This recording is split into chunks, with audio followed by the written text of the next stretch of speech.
Seigneur, nous te glorifions Jésus et nous te disons merci Père. Nous appelons les serviteurs de Dieu, le frère Roland Kalonji. Amen.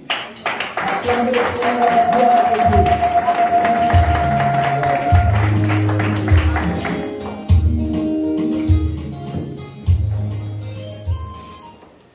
Shalom l'église. Alors nous pouvons chanter ensemble ces cantiques. Amen. Alléluia. Alléluia. Alléluia.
Merci Seigneur pour ces jours que tu as encore rendu possible, Seigneur, qu'on puisse parler de ta part. Oui, c'est là que tu as dit que la repentance et le pardon en ton nom. Nous t'exaltons ce matin, Seigneur, parce que la repentance et le pardon du péché seraient encore prêchés en ton nom ce matin. Merci Seigneur, toi qui nous as dit, allez et prêcher au peuple et attester que c'est toi le juge des vivants. Sois loué, sois exalté, Seigneur. Nous te prions de guérir tous ceux qui sont malades ce matin, Seigneur. Car tu as dit dans ta parole qu'aucun habitant de Jérusalem ne dise qu'il est malade. Guéris tous ceux qui sont malades, l'Éternel Dieu de gloire. Illumine les cieux de nos cœurs afin que nous puissions comprendre ces messages, Seigneur. Amen. Sois loué et sois glorifié en ton nom, que les saints t'acclament.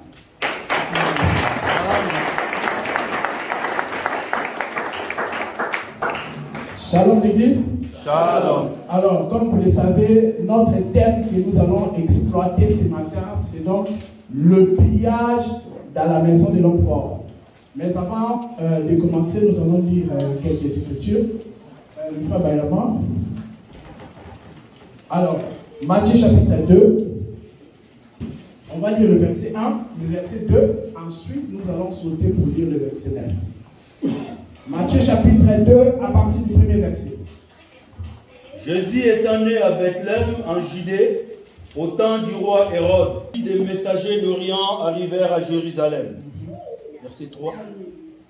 Oui, le verset 9 maintenant. Verset 9. Oui.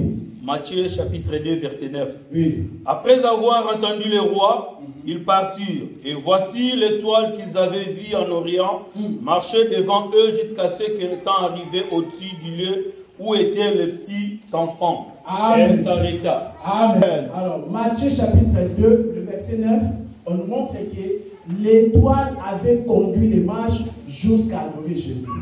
Donc, c'est-à-dire que les mages ont fait confiance à l'étoile de pouvoir les conduire jusqu'à adorer Jésus. Amen. Donc, il y a lieu de souligner que l'étoile n'a pas conduit les mages à adorer Hérode. L'étoile n'a pas conduit les mages à adorer Pilate. Non, mais l'étoile a conduit les mages à adorer Jésus. Qui sont donc les mages dans les Écritures? Lorsque vous allez lire Genèse chapitre 25, là, on voit qu'Abraham donna les dons aux fils de Kétura. Donc, c'était aussi les fils d'Abraham. Et ainsi, ces fils-là vont aller en Orient. Et 2000 ans plus tard, on voit les mages sont sortis de l'Orient avec ces dons-là. Donc, c'est par là que nous comprenons que les mages sont les fils d'Abraham. Et donc, nous aussi, aujourd'hui, étant fils d'Abraham spirituellement, donc nous devons être conduits par l'étoile. Or, l'étoile, c'est qui ou c'est quoi? Lorsque vous lisez Daniel chapitre 12, le verset 3, on nous dit que ceux qui auront prêché la justice de Dieu comme multitude brilleront comme les étoiles. Donc, les ministres de Dieu dans les Écritures sont représentés comme des étoiles. C'est-à-dire qu'un ministre de Dieu, c'est une étoile. C'est-à-dire que lorsque les mages font confiance au ministre de Dieu, c'est pour que le ministre de Dieu puisse les conduire à adorer Jésus. Donc, un ministre de Dieu doit nous affectionner aux choses d'en haut. Un ministre de Dieu ne doit pas nous affectionner à la politique, ni au football, mais plutôt à adorer Jésus. Amen. Amen. On peut le compléter avec Ésaïe 59, le verset 14.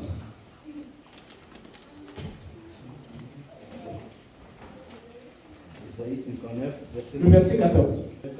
Oui.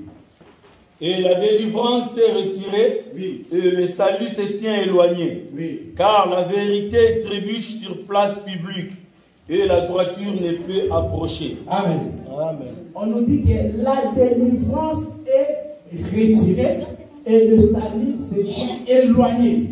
Maintenant on dit car. Or lorsqu'on dit car, c'est pour expliquer donc le pourquoi. On va expliquer pourquoi la délivrance s'est retirée et pourquoi. Donc, pourquoi la vérité, pourquoi, on va expliquer maintenant pourquoi la délivrance s'est retirée et pourquoi le salut se tient éloigné. On dit car la vérité trébuche sur la place publique. Or, la place publique aussi, nous le voyons comme étant la chair. Donc, dans la chair ici, on ne doit pas faire trébucher la vérité. La vérité, c'est quoi? C'est l'évangile. Lorsque vous lisez Jean chapitre 17, le verset 17, Jésus dit, sanctifie-les par ta parole, car ta parole est la vérité. Donc la parole ou l'évangile, c'est ça la vérité. On ne doit pas les faire trébucher sur la place publique. On doit les faire promouvoir. Lorsqu'on fait la promotion de l'évangile dans la place publique, c'est là que la délivrance ne va pas se retirer. Et donc, c'est là qu'il y aura dans le salut. Amen. Amen. Alors nous allons prendre notre texte de base, Marc chapitre 3, le verset 27. Marc 3, verset 27. Oui.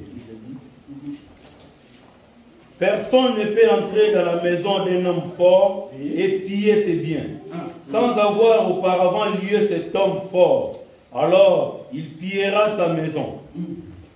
Alors, on peut compléter avec Luc chapitre 11, le verset 21 à 22. Lorsqu'un homme fort et bien armé garde sa maison, oui. Ce qu'il possède est en sûreté. Oui. Mais si un plus fort que lui survint et dont il lui enlève toutes les armes dans lesquelles il s'est confié et il distribue ses dépouilles. Voilà. Marc chapitre 3, le verset 27 et Luc chapitre 11, le verset 21 à 22, on nous montre bien aimé que pour piller la maison de l'homme fort, on nous explique, on dit qu'il faut d'abord les lier, il faut les dompter. Et Luc chapitre 11, donc il faut maintenant être le plus fort. Parce que pour lier l'homme fort, il faut être l'homme le plus fort. Alors la question se pose, maintenant, pourquoi on doit les lier? Qu'est-ce qu'il nous a fait? Est-ce que par ces écritures, le Seigneur nous demande d'aller lier ou piller la maison de l'homme fort. Loin de là. Vous voyez? On dit pour piller la maison de l'homme fort, il faut les lier, il faut les ligoter, il faut les dompter. Pourquoi? Parce qu'il risque de les tabasser. Parce que c'est un homme fort. Donc il faut d'abord les lier, les dompter. Ensuite, on pourra leur faire le pillage. Alors, nous avons vu l'homme fort dans les Écritures. Dans l'Antiquité, l'homme qui dirigeait la plus grande puissance, c'était Pharaon. Parce que l'Égypte, à l'époque, c'était une grande puissance. Donc, Pharaon aussi, nous l'avons vu comme étant l'homme fort. Or, qu'est-ce que l'homme fort avait en lui? Il avait pris en captif les enfants de Dieu, c'est-à-dire Israël. Et pour cela, Dieu devait piller la maison de l'homme fort. Pourquoi Dieu doit effectuer le pillage de la maison de l'homme fort? Parce qu'il y a donc les richesses de Dieu. Israël dans la maison de Pharaon, c'était donc une richesse de Dieu. Et Dieu va commencer dans le pillage. Et vous avez remarqué que dans la maison de Pharaon, le pillage se fait en 2 temps. D'abord, dans Exode 7 aussi, nous voyons, lorsque le serpent de Moïse avait avalé les serpents de Janès et Jambres. Donc, il y a d'abord le premier pillage. Moïse a avalé, le serpent de Moïse a avalé le serpent des magiciens de Pharaon. Or, ces serpents-là représentaient nous les nations. Parce que les serpents dans les Écritures sont considérés comme étant des animaux impurs. Or, nous aussi, à l'époque, nous étions considérés comme impurs. Parce qu'on n'avait pas la parole de Dieu. Psaume chapitre 147, le verset 19, avant de dire que la loi c'était l'héritage de la maison de Jacob. Donc la loi c'était pour Israël, ce n'était pas pour les nations. Donc nous, autrefois, on était sans Dieu, on était sans parole, et donc on était considérés comme impurs, c'est-à-dire les serpents. Donc lorsque Dieu effectue le pillage de la maison de Pharaon, en avalant le serpent de Janès et Jambres. Janès et Jambres c'était les magiciens de Pharaon. Voilà. Donc lorsque Dieu a avalé ça, c'était déjà pour dire que Dieu va piller Pharaon, c'est-à-dire qu'il va retirer les nations entre les mains du diable. Parce que Pharaon représente le diable. Et maintenant, plus tard dans Genèse Exode chapitre 12, le verset 29, jusqu'au verset 32, on voit que Dieu maintenant va faire le pillage, le deuxième pillage, pour récupérer son peuple d'Israël. Et comment est-ce que le Seigneur a effectué ce pillage-là? C'était en tuant le fils aîné de Pharaon. Donc c'était seulement lorsque Dieu a tué le fils aîné de Pharaon, c'est ainsi que Pharaon a lâché prise. Donc, dans Genèse chapitre 49, on nous explique que le fils aîné, c'est la force, la vigueur du peuple. Donc lorsque Dieu tue le fils aîné de Pharaon, en réalité, donc, Dieu est en train de ligoter Pharaon. Donc lorsque le fils aîné de Pharaon est mort, Pharaon était devenu faible. C'est seulement comme ça maintenant qu'il pouvait libérer le peuple de Dieu. Pour aller où? Dans le désert. On peut dire Exode chapitre 5. À partir du premier verset.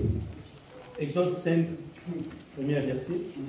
Moïse et Aaron se rendirent ensuite auprès du Pharaon et lui dirent: Ainsi parle l'Éternel, le Dieu d'Israël, laisse aller mon peuple pour qu'il célèbre au désert une fête en mon honneur. Amen. Amen. Donc, on devait libérer Israël pour aller où? Pour aller dans le désert. Or, le désert, c'est aussi le lieu saint. Pourquoi? Parce que la marche d'Israël de l'Égypte jusqu'à Canaan nous parlait des 3 parties du tabernacle. Parce que le tabernacle, vous le savez, avait 3 parties. Amen. On avait le parvis, le lieu saint et le lieu très saint. Amen. Or, pourquoi je dis que la marche d'Israël de l'Égypte jusqu'à Canaan, c'était ça les 3 parties du tabernacle? Simplement parce que vous allez constater qu'il y avait quelques ustensiles du tabernacle. Il y a quelques ustensiles du tabernacle. On l'a retrouvé aussi dans la marche d'Israël. C'est-à-dire, par exemple, dans le parvis, on avait la cuve d'airain. Or, le parvis, c'est ça dans l'Égypte. Et donc, en Égypte, on avait aussi le fleuve Nil. Donc, qui représentait aussi la cuve d'airain. Et dans le désert, qui est le lieu saint, dans le désert, il y avait quoi? Il y avait la manne. Vous voyez? Et la colonne du feu. Or, nous avons vu aussi dans les lieux saints, nous avons vu la manne comme étant le pain de proposition et la colonne du feu est représentée comme étant le chandelier. La manne, c'est le pain. D'accord? Parce que Jésus a dit dans Jean chapitre 6, le verset 49, que vos pères ont mangé la manne dans les déserts, ils sont tous morts. Mais celui qui mangera de ce pain, donc la manne, c'est ça dans le pain. Donc la manne qui était dans le désert, c'est ça, le pain des propositions qui était dans le désert. Et la colonne de feu est représentée donc comme étant le chandelier. Et donc, dans le lieu très saint, vous allez voir qu'il y avait l'arche. Et au-dessus, il y avait donc le propitiatoire, où c'est résidé la gloire de Dieu. Or aussi en Canaan, lorsqu'ils sont entrés plus tard, et lorsque Salomon va construire les temples, la gloire de Dieu était tombée. Donc, juste pour vous expliquer que la marche d'Israël de l'Égypte jusqu'à Canaan, ça parlait donc de 3 parties du tabernacle. Mais les serviteurs de Dieu, Aaron et Moïse, qu'est-ce qu'ils ont dit à Pharaon dans Exode chapitre 5? Laisse aller le peuple de Dieu afin qu'il puisse célébrer l'Éternel dans le désert. En d'autres termes, il faut que Israël puisse quitter les parvis pour entrer dans le désert. Mais Pharaon n'aime pas. Pharaon n'aime pas la progression des enfants de Dieu. Pharaon n'aime pas que les enfants de Dieu prospèrent. Et donc pour cela, il va manifester le courage. Il va dire, il a dit quoi? On peut répéter s'il te plaît, Pharaon. Exode 5, le verset 2. Exode 5, verset 2. Pharaon répondit, oui. Qui est l'Éternel, oui, pour que j'obéisse à sa voix, en laissant aller Israël? Je ne connais point l'Éternel. Je ne connais point l'Éternel. Et je ne laisserai point aller Israël. Voilà. Donc Pharaon s'écrit au top. Il s'est vu comme étant le puissant. Donc Pharaon était un homme fort. Il dit, qui est donc l'Éternel? Je ne le connais pas. Ah, mais ça partir Israël. Non. Donc Pharaon ne voulait pas qu'Israël puisse quitter le parvis pour entrer dans le lieu saint. En d'autres termes, quitter l'Égypte pour aller dans le désert. Pourquoi, bien aimé? Il faut comprendre que le parvis est différent du lieu saint. Dans le parvis, il n'y a pas le pain de proposition éclairé par le chandelier. Dans le lieu saint, dans le parvis, il n'y a pas le pain de proposition éclairé par le chandelier. Et donc, pour cela, Pharaon a refusé de le. Aujourd'hui, tu nous dis que tu as déjà quitté le parvis. Tu as déjà quitté l'Égypte, tu as déjà quitté le parvis, et tu es dans les lieux saints. Mais on te voit que ce que toi tu aimes, ta nourriture préférée, c'est la nourriture de l'Égypte. Tu aimes trop manger les concombres de l'Égypte. Or, tu te dis que tu es dans les lieux saints. Non. Dans les lieux saints, on mange le pain de proposition éclairé par le chandelier. Mais toi, tu n'aimes pas. Comment est-ce qu'on le constate? Par ton comportement, tu aimes trop les disputes, tu aimes les querelles, tu aimes les soigner, la médecine en français. Donc on voit que ce sont les comportements des gens qui mangent encore les concombres. Or, si tu manges le pain de proposition éclairé par le chandelier, même ton langage va changer. Donc tu ne seras plus considéré comme les gens de l'Égypte. Donc c'est très important. Donc Pharaon n'a pas voulu libérer le peuple de Dieu. Mais gloire soit rendue à Dieu par Jésus-Christ. Parce que lorsque Israël a traversé la mer Rouge, ils ont chanté dans Exode 15, verset 6 que ta droite a signalé ta force. Donc, ceux qui avaient effectué le pillage dans la maison de Pharaon, c'était donc la droite de Dieu. Or, la droite de Dieu, c'est donc sa puissance. C'est pourquoi je t'annonce ce matin, si tu es encore lié entre les mains de Pharaon, la droite de Dieu là, la droite de Dieu qui est le ministère de la parole, la droite de Dieu qui est sa puissance, va donc te libérer de la maison de l'homme fort. Donc Pharaon, nous avons vu comme étant l'homme fort. Mais Dieu, quand tu te prends pour un homme fort, il va venir piller ta maison. D'autant plus que si dans ta maison, là, il y a les richesses de Dieu, Dieu doit effectuer les pillages. Alors, le deuxième homme fort, on l'a vu aussi, on peut lire 1 Samuel chapitre 17, le verset 16. 1 Samuel 17, le verset 16. 1 Samuel 17, verset 16. Les Philistins s'avançaient matin et soir, et ils se présentent jour. Oui. On peut répéter s'il vous plaît. Les Philistins s'avançaient matin et soir, et ils se présentant pendant 40 jours. Voilà. Le Philistin, là, il s'agissait donc de Goliath. Si c'était pris pour un homme fort, donc il faisait du chantage aux enfants d'Israël. La Bible dit pendant 40 jours, jour et nuit, il venait comme ça. Cherchez-moi un homme fort. Je cherche juste un homme afin qu'on puisse nous battre. Et si cet homme-là arrive à me battre, à me tuer, nous les Philistins deviendront donc esclaves d'Israël. Mais au contraire, si moi, Goliath, j'emporte ici cet homme-là et que j'arrive à le tuer, donc vous, enfants d'Israël, vous deviendrez donc nos esclaves. Donc pendant 40 jours, quel acharnement. Mais gloire soit rendue à Dieu par Jésus-Christ. Car il y a un jour, un homme qui était de la lignée de Juda, un descendant de la tribu de Juda, qui s'appelle David, était venu donc pour terrasser l'homme fort. Donc David était l'homme le plus fort. Goliath s'est dit comme étant l'homme fort, mais David était le plus fort. On peut le lire. 1 Samuel chapitre 17, le verset 50. Verset 50. Oui. Ainsi, avec une fronde et une pierre, David fit plus fort que les Philistins. Voilà. Il le terrassa et lui ôta la vie. On peut s'arrêter là. La Bible dit dans 1 Samuel 17, verset 50, c'est par une fronde que David fut le plus fort que Goliath. Ah, l'homme fort était Goliath. Mais l'homme le plus fort était maintenant David. Parce que Luc 11, 21 nous dit que pour dompter, pour lier et pour piller la maison de l'homme fort, il faut être plus fort. Donc, Satan, c'est un homme fort. Mais Dieu est plus fort que lui. Amen. Voilà pourquoi, bien aimé, je vous exhorte ce matin. Vous n'avez pas à craindre les démons. Vous n'avez pas à craindre les démons. Parce que, toujours dans la suite, le verset, on peut le lire. 1 Samuel 17, verset 53. Verset 53. Oui. Et les enfants d'Israël rêvèrent de la poursuite des Philistins et pillèrent leur camp. Voilà, on peut s'arrêter là. Donc, les jours que David, l'homme le plus fort, a terrassé Goliath, cela avait donné le courage aux enfants d'Israël. Ils sont partis frapper tous ces petits Philistins-là. Ces petits Philistins sont des sorciers des démons aujourd'hui. Mais ça m'étonne que toi, jusqu'aujourd'hui, tu as toujours peur des démons.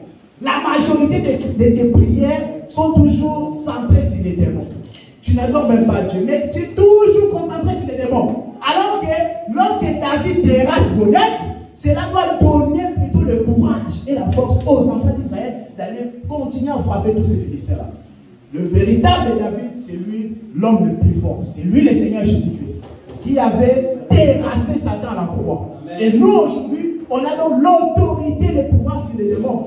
C'est ça même Luc chapitre 10, le verset 19. Il dit que je vous ai donné le pouvoir sur les serpents et sur les scorpions. Et rien ne pourra vous nuire. Donc il est important, bien aimé, que tu sois conscient que toi aujourd'hui, si réellement tu es le fils d'Israël spirituel, c'est-à-dire que si vraiment tu es enfant de Dieu, tu dois comprendre que tu as l'autorité sur le Philistin. Amen. Amen. Alors là, c'est dans la révélation, mais l'homme fort aussi dans la pensée prophétique, dans l'aspect prophétique, nous le voyons comme étant Dieu lui-même. On peut lire Juge chapitre 14, le verset 5 à 6. Juge combien? Juge chapitre 14, le verset 5 à 6.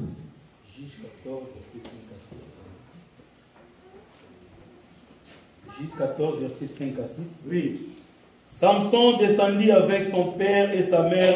Lorsqu'ils arrivèrent aux vignes de Timna, voici un jeune lion rougissant vint à sa rencontre. Oui. L'esprit de l'Éternel saisit Samson et sans avoir rien à la main, Samson déchira le lion comme on déchire un chevreau. Amen. La Bible dit que Samson déchira le lion. Donc en quelque sorte, Samson avait dépouillé donc le lion. Vous êtes d'accord? Donc qui est Samson? Dans Juge chapitre 13, le verset 2, on nous montre que Samson était un Danite. Samson était de la lignée de Dan. Or, lorsque vous lisez la prophétie de Moïse sur Dan, dans Deutéronome 33, le verset 22, le prophète Moïse a prophétisé sur Dan en disant que Dan est un jeune lion qui se lance des bassins. Donc, Dan, c'est un jeune lion. Or, Samson étant aussi descendant de Dan, Samson aussi était un lion. Donc, lorsque vous voyez dans Juge 14, 5, Samson est en train de déchirer un lion, c'est-à-dire que Samson était en train donc de se déchirer lui-même. Samson était en train de se débarrasser de sa nature de lion, de sa royauté, afin de devenir donc faible. Donc, c'est Dieu qui a pillé Dieu. Pourquoi? Pour que nous puissions acquérir le salut. Amen. Amen. Donc, dans cet évangile, Dieu pille Dieu. Dieu pille Dieu. Dieu doit piller Dieu pour que le salut soit donc accessible à tous. Amen. Amen. Dieu a pillé Dieu. C'est ça aussi, nous le voyons. Même Hébreu 1, on ne va pas le lire. Hébreu 1, verset 9, nous dit que oh Dieu, ton Dieu, Yahweh, digne supérieur au-dessus de tes égaux. Hébreu 1, 9 nous montre qu'il y a un Dieu, Yahweh est notre Dieu. Ah, on va te poser la question. Il y a combien de dieux? Il y a des ailes. Donc c'est ça même, on a vu dans l'ombre. Oh Dieu, le Dieu qui est en train de oindre notre Dieu là, c'était Moïse qui est en train de oindre Aaron. Pourquoi? Parce que Dieu avait dit que Moïse sera Dieu devant Aaron. Vous voyez? Moïse était Dieu. Or, Aaron aussi, la Bible l'appelait souverain sacrificateur. Souverain sacrificateur, c'est aussi Dieu. Donc, Moïse qui est en train de se déverser sur Aaron, c'est ça en réalité, Aaron est en train de piller Dieu. Aaron est en train de piller Moïse. C'est-à-dire que Dieu a pillé Dieu. C'est-à-dire que l'œuvre de la croix a vécu Dieu faire. Parce que même vous allez voir, après que Samson a déchiré le lion, la Bible dit 3 jours plus tard, on a trouvé du miel et Samson il a mangé. Et il a donné aussi à son père et à sa mère. Samson qui mange d'abord le miel, c'est là pour montrer que c'est Dieu d'abord qui a agréé l'œuvre de la croix. L'œuvre de la croix a d'abord été agréée par Dieu lui-même. Et maintenant, le fait qu'il donne à son père et à sa mère, cela nous montre aussi que l'œuvre de la croix était bénéfique pour lui. Parce que dans Luc chapitre 8, le verset 21, Jésus dit, qui est donc mes frères? Qui est donc ma mère? N'est-ce pas? C'est qui écoute la parole de Dieu et le met en pratique. Donc, le fait que Samson donne aussi le miel à son père et à sa mère, il représente nous. Donc, Dieu étant Samson, a créé l'œuvre de la croix, et l'œuvre de la croix était donc bénéfique aussi pour nous. Amen. Amen. Alors, nous avons vu aussi l'homme fort comme étant la proie et l'homme le plus fort comme étant Benjamin. On peut le lire. Genèse chapitre 49, le verset 27. Genèse 49, verset. Oui. Benjamin est un loup qui déchire. Le matin, il dévore la proie, oui, et le soir, il partage le butin. Voilà. La Bible dit que Benjamin est un loup. Qui fait quoi? Qui déchire la proie le matin et partage le butin le soir. Qui est donc ce Benjamin? Le véritable Benjamin bien-aimé, c'est le Seigneur Jésus-Christ. Et il faut aussi savoir que les loups, parce qu'on a appelé Benjamin un loup. Qui fait quoi? Qui déchire la proie le matin et partage le butin le soir. Or, Benjamin, le loup, qui est Benjamin, nous parle aussi des ministres de Dieu. Parce qu'il faut savoir qu'il y a loup comme étant les faux serviteurs, il y a aussi loup comme étant les vrais serviteurs. N'oubliez pas que Satan, c'était l'imitateur. Satan, il copie. Satan, il est aussi serpent. Satan, il est aussi lion. Mais il n'est pas le véritable. La Bible dit qu'il rôde comme un lion, cherchant qui dévorer. Vous voyez? Donc, il est comme un lion. Il est comme un serpent. Il est comme un loup. Mais le véritable loup, qui est Benjamin, c'est notre Seigneur Jésus-Christ. Il doit donc déchirer la proie le matin. Or, le Seigneur Jésus, il s'est donc déversé sur ses ministres. C'est-à-dire que Benjamin qui déchire la proie le matin nous parle aussi des ministres de Dieu. Un ministre de Dieu doit être un homme le plus fort grâce à celui qui a donné cette force. Vous voyez? Donc, il doit aussi déchirer la proie du matin. Or, la proie du matin, c'est quoi? C'est ça la loi. Parce que Exode 24 nous dit que la loi était donnée le matin. Vous voyez? Donc, la proie du matin que Benjamin doit déchirer, c'est ça donc la loi. Et on dit quoi? Il partage le butin le soir. Le butin, lorsque vous lisez Jérémie 21, le verset 9, aussi Jérémie 38, le verset 2, la Bible nous montre que le butin, c'est la vie. La Bible dit que le butin sera appelé la vie. Vous voyez? Donc, après que Benjamin, les hommes de Dieu, déchirent la proie du matin, c'est-à-dire déchirent la loi, donc il doit donc partager donc la vie qui est le butin. Un ministre de Dieu doit être capable de déchirer la proie. C'est-à-dire quoi? De piller la proie. Il doit donc les branler. Amen. Il doit dépouiller la proie. La proie, là, c'est aussi les voiles du temple qui empêchaient que la gloire de Dieu puisse sortir. Donc, il doit avoir cette force-là de déchirer les rideaux du temple afin que la gloire de Dieu puisse nous embrasser. Amen. Amen. Alors, nous allons lire aussi l'écriture de Agé chapitre 5. Agé chapitre 2, le verset 5 à 8. Je reste fidèle à l'alliance que j'ai faite avec vous quand vous sortîtes de l'Égypte, Amen. et mon esprit est au milieu de vous, ne craignez pas. Oui. Oui, jusqu'au verset 8. Car ainsi parle l'Éternel des armées. Encore un peu de temps, et j'embrasserai le ciel et la terre, la mer et le sec. J'embrasserai toutes les nations, les trésors de toutes les nations viendront, et je remplirai de gloire cette maison, dit l'Éternel des armées. L'argent est à moi, l'argent est à moi, et l'or est à moi. L'or est à moi, dit l'Éternel des armées. Dit l'Éternel des armées. Donc, selon la Bible prophétique, nous voyons aussi Satan comme étant l'homme fort. Mais rappelez-vous toujours de l'écriture des bases de Luc chapitre 11, le verset 21 à 22, et Marc chapitre 3, le verset 26, qui nous dit qu'il faut, pour piller la maison de l'homme fort, il faut les piller, il faut les dompter, et il faut aussi être l'homme le plus fort.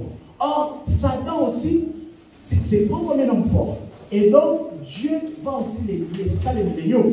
Lorsque vous lisez Apocalypse 20, la Bible nous dit quoi? Que Satan sera lié pendant 1000 ans. Pourquoi il sera lié pendant 1000 ans? Pour que Dieu puisse piller sa maison. Sa maison, c'est quoi? C'est ça le monde. C'est ça le monde de Satan. Parce que lorsque Jésus est venu, il a dit que mon royaume n'est pas de ce monde. Et encore, un Jean nous dit aussi que le monde est sous l'emprise du malin. Donc, ce monde ici est représenté comme la maison de Satan. Mais un jour, Dieu va donc les lier. C'est ça le millénium. Satan sera lié pendant 1000 ans. Aujourd'hui, s'il te tourmente, sache qu'en réalité, il n'est pas l'homme le plus fort. Aujourd'hui, il manifeste la force, mais en réalité, il sera lié, bien aimé. Pourquoi? Pour que Dieu puisse effectuer le pillage dans sa maison. Agé chapitre 2, le verset 5 à 8, on nous dit que Dieu, qu'est-ce qu'il va faire? Il a dit qu'il va ébranler les nations. Ébranler, ça veut dire rendre moins solide. C'est ça même le pillage. Ébranler, c'est rendre moins solide. C'est ça les découvrements. Dieu dit qu'il va ébranler la force des nations. Pourquoi? Il dit que pour que l'or et l'argent reviennent à moi. L'or et l'argent, ce sont les Écritures qui nous l'expliquent. Lorsque vous lisez Job chapitre 22, le verset 25, la Bible dit que le Tout-Puissant sera ton or. En fait, l'or dans la Bible nous parle de la divinité. Et l'argent, lorsque vous lisez Exode 30, le verset 16, la Bible nous dit que l'argent sert de rachat. Donc l'argent nous parle du rachat, de la rédemption. Et donc l'or nous parle de la divinité. Aujourd'hui, Satan a aveuglé plusieurs en leur donnant le verbe de Babylone la grande. Il y en a qui sont entrés dans les sciences occultes, croyant que la divinité appartient à Satan. Alors que non, la divinité appartient à Jésus-Christ. À lui la rédemption, à lui le rachat bien. Et donc pour cela, Dieu va effectuer le pillage. Il va donc ligoter Satan pendant le temps. Et donc, il va récupérer l'or, il va récupérer l'argent. Il montrera bien aimé aux habitants de la terre qui à lui appartient toute puissance. On peut lire Apocalypse chapitre 11. Apocalypse chapitre 11, le verset 15. Apocalypse 11, verset 15. Oui. Le septième ange sonna de la trompette, et il y eut dans le ciel de fortes voix qui disaient: le royaume du monde est remis à notre Seigneur et à son Christ, et il régnera au siècle des siècles. Amen. Amen. Au septième trompette, la Bible dit que le royaume de ce monde sera remis à Christ. Donc c'est ça même le début de l'Église. Mais avant cela, le Seigneur Jésus-Christ, lui qui est l'homme le plus fort des éléments, il doit ébranler la force des nations. La force des puissantes nations. Les puissantes nations qui se voient fortes aujourd'hui, le Seigneur dit dans la chaîne de guerre, il va ébranler tout ça. Il va piller leur maison. Pourquoi? Pour que l'or et l'argent qui sont cachés dans cette maison reviennent à lui. Amen. Amen. Alors, nous tendons déjà vers la fin. On va lire Juge chapitre 14. Ensuite, nous allons aussi prier. Juge chapitre 14, le verset 10. On va sauter. Juge chapitre 14, le verset 10. On va sauter. Parce qu'on va aller jusqu'au verset 19. 14, 10, 19. Oui. Nous descendîmes chez la femme. Et là, Samson fit un festin, car c'était la coutume des jeunes gens. Dès qu'on les vit, on invita 30 compagnons qui s'étaient avec lui. Samson leur dit, je vais vous proposer une énigme. Si vous me l'expliquez pendant le 7 jours du festin, et si vous la découvrez, je vous donnerai 30 chemises et 30 vêtements de réchange. Mais si vous ne pouvez pas me l'expliquer, ce sera vous qui me donnerez 30 chemises de réchange. Ils lui dirent, propose ton énigme et nous l'écouterons. Verset 14. Et il leur dit, de celui qui mange est sorti ce qui se mange, et du fort est sorti le doux. Pendant 3 jours, ils ne purent expliquer l'énigme. Le 7e jour, ils dirent à la femme de Samson, persuade à ton mari de nous expliquer l'énigme, sinon nous te brûlerons, toi et la maison de ton père. C'est pour nous dépouiller que vous nous avez invités, n'est-ce pas? La femme de Samson pleurait auprès de lui et disait, tu n'as pour moi que de la haine et tu ne m'aimes pas. Tu as proposé une énigme aux enfants de mon peuple et tu ne me l'as point expliqué. Et il lui répondait, je ne l'expliquais ni à mon père ni à ma mère. Est-ce qu'à toi que je l'expliquerai? 17. Elle pleura auprès de lui pendant 7 jours que dura leur festin. Et le 7e jour, il la lui expliqua, car elle est tourmentée. Et elle donna l'explication de l'énigme aux enfants de son peuple. 18. Le gens de la ville dirent à Samson, le 7e jour avant le coucher du soleil, quoi de plus doux que le miel et quoi de plus fort que le lion? Et il leur dit, si vous n'aviez pas labouré avec ma génisse, vous n'auriez pas découvert mon énigme. Verset 19. L'Esprit de l'Éternel saisit et le descendit à Ascalon. L'Esprit de l'Éternel saisit Samson. Il tua 30 hommes, prit leur dépouille et donna le vêtement de réchange à ceux qui avaient expliqué l'énigme. Il était enflammé de colère et il monta à la maison de son père. 20. On peut s'arrêter là. Oui. Donc par la lecture qu'on vient de faire, on nous montre qu'un jour Samson a proposé une énigme aux gens du peuple de sa femme. Il a dit que si vous arrivez à me donner la réponse de cette énigme, moi Samson, je vais donc vous revêtir. Je vous donnerai donc les vêtements. Mais au contraire, si vous n'arrivez pas à me l'expliquer, ça sera donc à vous de me donner les vêtements. Et qu'est-ce qui s'est passé? Ils ont récité l'aimer à donner la réponse à cette énigme. Grâce à la femme de Samson qui avait donc communiqué la réponse. Et donc, Samson était dans l'obligation de réaliser sa promesse. Dans le verset 19 de Juge chapitre 14, la Bible dit que Samson tua 30 hommes. On peut les répéter s'il te plaît. Verset Juge 14, 19. Juge chapitre 14, le verset 19. L'Esprit de l'Éternel le saisit et il descendit à Ascalon. Il tua 30 hommes, prit leur dépouille et donna le vêtement de réchange à ceux qui avaient expliqué l'énigme. Voilà, il était enflammé de colère et il monta à la maison de son père. Voilà bien. L'écriture commence en disant que l'Esprit de l'Éternel saisit Samson. Donc c'était par la volonté de Dieu que Samson est allé tuer 30 hommes. Pourquoi il est parti piller ces 30 hommes-là? C'était donc pour revêtir, pour récupérer leurs vêtements et de donner aux gens du peuple qui avaient donc répondu à son énigme. Donc, dans ce message, c'est que j'aimerais que vous puissiez comprendre et que Samson, qui est le véritable Seigneur Jésus-Christ, a dépouillé un peuple pour revêtir un autre peuple. Et le peuple que Samson a dépouillé, c'est ça la nation d'Israël. Romains chapitre 11, mon frère. Romains chapitre 11, le verset 11. Romains chapitre 11, le verset 11. Oui. J'ai dit donc, est-ce pour tomber qu'ils ont bronché? Loin de là. Oui. Mais par leur chute, oui, le salut est devenu accessible aux païens, voilà, afin qu'ils puissent exciter à la jalousie. Voilà. On dit que c'est par leur chute. Leur chute là, l'air là c'est Israël.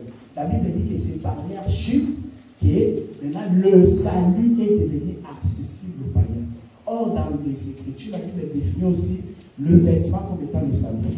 Donc, ça dit que le Seigneur a dépouillé Israël. La Bible dit que c'est par leur chute. La chute là, c'est ça les 30 hommes qui étaient morts là. Les 30 hommes qui sont morts là, c'est ça Israël. Et maintenant, le Seigneur a récupéré leurs vêtements pour donner aux hommes qui avaient répondu à l'énigme des Samson. Amen. Le vêtement dans la Bible, bien aimé, c'est très important. On peut lire Apocalypse, le verset, chapitre 16, le verset 15. L'importance du vêtement. Voici, je viens comme un voleur. Oui. Heureux celui qui veille et qui garde ses vêtements, oui, afin qu'il ne marche pas nu et qu'on ne voit pas sa honte. Voilà. Voici, je viens comme un voleur. Heureux celui qui garde ses vêtements. La question se pose ici, est-ce que réellement toi tu as reçu le vêtement de Samson? Amen. Est-ce que tu as reçu le vêtement du Seigneur Jésus-Christ? Parce que je vous ai dit que le vêtement, c'est ça le salut. Romains 11 nous dit que donc c'est grâce à leur chute, à la chute d'Israël, que le salut est devenu accessible. Il a dépouillé, Samson a dépouillé 30 hommes. Donc 30, le chiffre 30 nous parle aussi de la maturité. C'est-à-dire qu'il a dépouillé le salut à un peuple pour lui donner. Amen. Alors nous allons nous tenir debout. Pendant ce moment-là, j'invite les frères chants.